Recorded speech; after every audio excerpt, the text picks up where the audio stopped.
Siang, saya Putu Ayu Eka Wulandari dengan nomor induk mahasiswa F1A019148. Berikut ingin memaparkan asistensi pertama untuk tugas besar struktur kayu. Saya mendapatkan tipe kuda-kuda tipe A dengan gambar angka kuda-kuda sebagai berikut.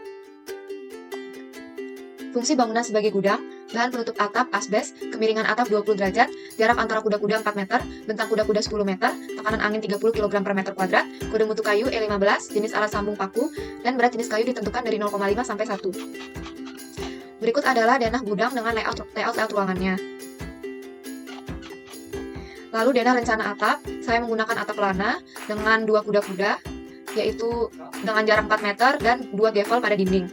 Jarak antara boarding ditampak dari atas adalah 1,25 meter. Dan bentang gudang saya adalah 10 meter dikali 12 meter. Lalu ini adalah detail keterangan kuda-kuda. Di sini tampak kemiringan atap 20 derajat dan tampak jarak boarding sebesar 1,33 meter. Dan ini adalah jarak boarding dari tampak atas atap. Perencanaan boarding dimulai dari data perencanaan yang sudah ditentukan, lalu cek stabilitas rangka dengan rumus sebagai berikut, menggunakan M jumlah batang, yaitu jumlah batang-batangnya terdapat 37 batang, J jumlah titik simpul, terdapat 20 titik simpul pada rangka ini, lalu dicek maka rangkanya termasuk statis tertentu. Lalu merencanakan dimensi boarding, saya menggunakan lebar boarding 8 cm dan tinggi boarding 12 cm. Langkah keempat adalah menghitung berat jenis kayu, kode mutu kayu E15, dan didapatkan E minimum 7.500 MPa dari tabel berikut ini. Karena hasilnya kurang dari ketentuan, yaitu 0,5 sampai 1, maka saya menggunakan berat jenis kayu 0,5. Berat jenis dasar didapatkan dari berat jenis kayu yang sudah dihitung, lalu menghitung berat jenis air pada kadar tertentu. Di sini saya mengasumsikan kadar air adalah 15%. Lalu didapatkan hasil 0,5. Lalu menghitung kerapatan dari berat jenis pada kadar air tertentu, didapatkan kerapatan sebagai berikut. Langkah kelima adalah menghitung pembebanan boarding. Akibat beban mati didapat dari berat boarding itu sendiri dimensi dikali kerapatan. Lalu akibat beban atap didapat dari jarak antar boarding dikali berat penutup atapnya. Maka beban mati adalah total dari berat boarding ditambah dengan beban atap. Yang kedua adalah akibat dari beban hidup. Diperhitungkan jika sewaktu-waktu bangunan akan mendapatkan beban terpusat akibat para pekerja atau pemadam kebakaran. Digunakan beban sebesar 100 kg. Akibat beban angin, diketahui tekanan angin 30 kg per meter kuadrat, maka didapatkan koefisiennya sehingga W tekan adalah 0. Lalu akibat angin hisap, ditentukan koefisiennya minus 0,4, maka akibat angin hisap adalah sebagai berikut. Lalu langkah ke-6 adalah mencari momen dan bintang pada boarding. Akibat beban mati, Q ini adalah total dari beban mati yang sudah dicari tadi, maka akan didapatkan nilai momen di arah X dan momen di arah Y, dan didapatkan juga lintang untuk arah X dan lintang untuk arah Y. Akibat beban hidup yang diasumsikan tadi sebesar 100 kg, maka akan didapat momen untuk beban hidup di arah X dan arah Y, dan akan didapatkan juga lintang untuk beban hidup di arah X dan di arah Y. Akibat angin, karena beban angin bekerja tegak lurus, maka hanya didapatkan momen dan lintang pada arah X saja. Ini yang diakibatkan dari angin tekan, dan yang diakibatkan dari angin hisap. Langkah ketujuh adalah menghitung kombinasi beban. Kombinasi beban kita dapatkan dari momen dan lintang yang sudah kita hitung pada langkah sebelumnya. Jadi kombinasi beban untuk arah X didapat dari momen akibat arah X untuk beban mati, akan dimasukkan di dalam rumus kombinasi ini, dalam tabel ini. Dilanjutkan untuk setiap kombinasi, jika ada akibat beban hidup, maka dimasukkan momen akibat beban hidup dan disesuaikan arahnya. Lalu setelah dilakukan itu semua, maka akan didapatkan nilai maksimum. Kebetulan saya mendapatkan nilai maksimum pada kombinasi nomor 4. Dilanjutkan dengan langkah untuk mengontrol boarding. Yang pertama kita akan mengontrol momen. Dari kayu mutu dengan kode E15 akan didapatkan FB atau tahanan lentur sebesar 13,8 MPa.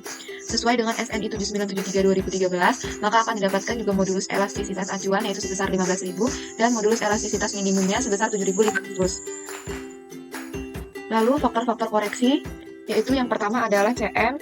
CM itu adalah faktor layanan basah. Saya akan memaparkan secara singkat faktor-faktor koreksi. CM 0,85 karena menurut SNI, CM 0,85 dikarenakan diperuntukkan untuk tahanan lentur dan balok termasuk balok kayu. Maka CM diambil 0,85.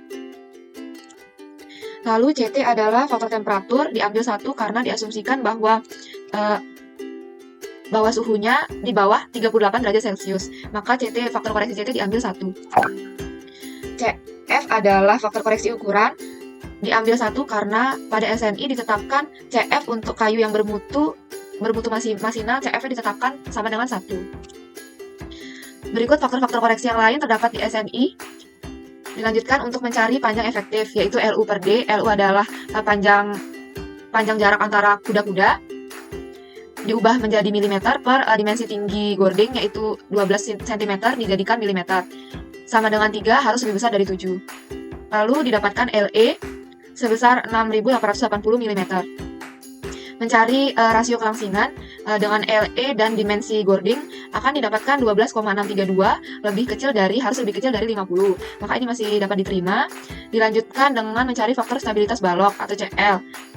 Digunakan E minimum yang didapatkan dari kode mutu kayu E15 dan nilai rasio kelangsingan, maka didapatkan faktor stabilitas balok 69,767 Newton per milimeter. Lalu didapatkan tahanan lentur sebesar 11,87 MPa dan dicari CL atau faktor stabilitas baloknya, maka akan didapatkan CL sebesar 711,433 kg per cm kuadrat, dan CL ini akan dimasukkan untuk mencari tahanan lentur terkoreksi, maka didapatkan tahanan lentur terkoreksi atau FB aksen sebesar 20,30 MPa dijadikan kg per cm kuadrat menjadi 206,978. Dilanjutkan dengan mencari modulus penampang, arah X dan arah Y, maka rumusnya adalah 1/6 BD kuadrat untuk arah X, di mana B dan D adalah dimensi gording rencana, didapatkan 192 cm3, dan untuk arah Y adalah 1/6 B kuadrat D, di mana ini juga merupakan dimensi gording, didapatkan 128 cm3. Lalu mencari tahanan momen lentur terkoreksi, arah X dan arah Y juga, MX yaitu FB aksen dikali SX. FB aksen yaitu tahanan terkoreksi, kita akan mengalihkannya dengan modulus penampang untuk arah X, maka akan didapatkan 397,39 kg per meter. Lalu tahanan momen lentur terkoreksi arah Y yaitu FB aksen, tahanan lentur terkoreksi dikali dengan modulus penampang arah Y, maka akan didapatkan 264,933 kg per meter. Selanjutnya kita akan mengontrol arah X dan arah Y. Untuk mengontrol arah X, syaratnya adalah MUX harus lebih kecil dari MX aksen, atau momen perlu X kita dapatkan dari tabel kombinasi beban, yaitu pada beban maksimumnya yang didapat dari kombinasi beban nomor 4. Dan MX aksen atau tahanan momen lentur terkoreksi adalah yang kita udah cari sebelumnya, yaitu 397,39 kg per meter. Dan ini dapat diterima sehingga kontrol arah X dapat dikontrol. Kontrol arah Y, momen perlu Y kita dapatkan juga dari tabel kombinasi beban, yaitu untuk momen arah Y sebesar 70,244 harus lebih kecil dari tahanan momen lentur terkoreksi untuk arah Y, sehingga dapat diterima, maka kontrol arah Y dapat dikontrol. Lalu kontrol keseluruhan adalah MUX per faktor-faktor terkoreksi ditambah MUY per faktor-faktor koreksi harus lebih kecil atau sama dengan 1. Sehingga momen perlu X yang kita dapatkan tadi dari tabel kombinasi beban dan momen perlu Y yang kita dapatkan dari tabel kombinasi beban dibagi dengan faktor-faktor terkoreksi lebih kecil atau sama dengan 1, maka kontrol momen dapat dikontrol. Yang kedua, kita akan mengontrol tahanan geser. FV kita dapatkan dari tabel menurut SNI 7973 tahun 2013, maka didapatkan FV sebesar 1,62. Lalu faktor-faktor terkoreksi lainnya didapatkan juga dari SNI, seperti untuk CM di sini didapatkan di tabel 1 faktor koreksi layanan basah untuk tahanan geser sebesar 0,97 yang diperuntukkan untuk balok kayu. Dan faktor-faktor koreksi lainnya dapat dilihat di SNI. Maka didapatkan tahanan gesernya sebesar 11,056 kg per cm kuadrat. Lalu tahanan geser terkoreksi 2/3 dikali tahanan geser dikali dimensi gording. Maka didapatkan tahanan geser terkoreksi 707,615 kg. Gaya geser terfaktor adalah VU kurang atau sama dengan dari faktor-faktor terkoreksi. Maka ini dapat diterima. Lalu yang ketiga, maka kontrol tahanan geser dapat terkontrol. Lalu yang ketiga, kita akan mengontrol lendutan.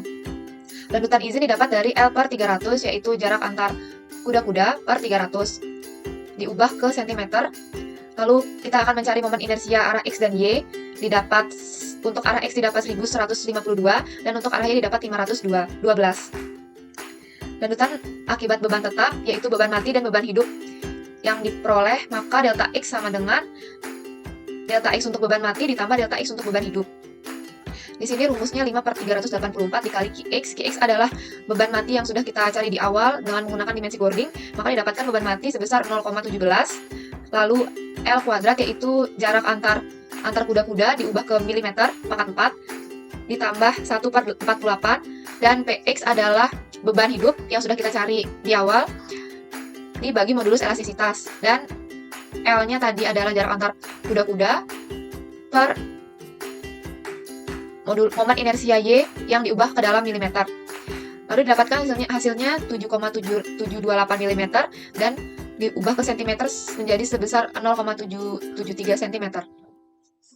Lalu delta Y-nya adalah delta Y untuk beban mati ditambah delta Y untuk beban hidup.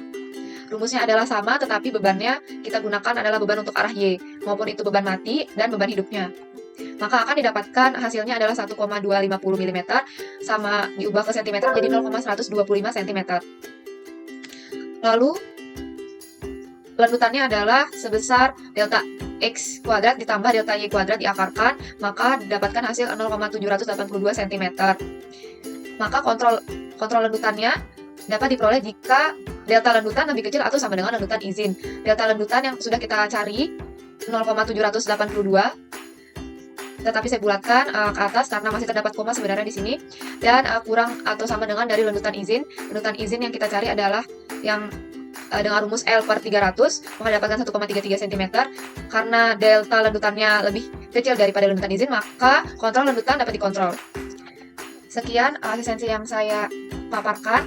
Mohon bimbingannya jika masih ada kesalahan. Terima kasih. Selamat siang.